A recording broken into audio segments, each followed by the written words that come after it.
Federal fugitive challenged sheriff's deputies to a gunfight before he opened fire on them in North Spokane this summer. That's just one of the new details that have been released in a report from prosecutors reviewing what happened when officers were trying to apprehend Charles Wallace back on June 19th. In a story that you saw first here on KXLY4, Jeff Humphrey shows us why prosecutors feel the use of force used by the sheriff's office that day was in fact justified.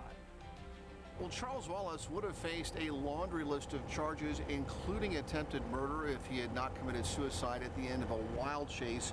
Even though Wallace was obviously desperate and dangerous, prosecutors still obliged to make sure that law enforcement didn't break any laws that day. On June 19th, a fugitive task force was looking for Charles Wallace after he walked away from his court-ordered drug treatment program.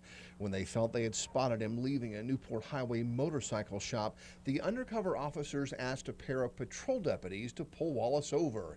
That's when, according to today's report, Wallace jumped out of the SUV and said, "Okay, boys, let's go," and opened fire. Charles Wallace posed an extreme danger to the community. He shot at the initial officers on the traffic stop. He continued to flee to avoid capture. And that's when the sheriff's helicopter Air 1 joined the chase. While speeding north on Highway 2, Wallace fired at pursuing Spokane police officer Tim Matson.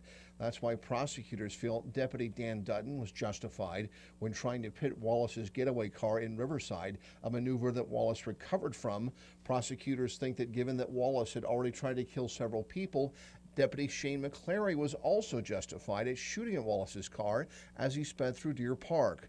Those rounds missed their target, but Wallace didn't miss the spike strips waiting for him at Highway 395. He shot at additional responding officers, and so clearly, their use of force was justified. Even Wallace sensed that he had pushed the law enforcement envelope beyond the limits. As officers surrounded his crash car, Wallace took the same gun he used on sheriff's deputies and shot himself.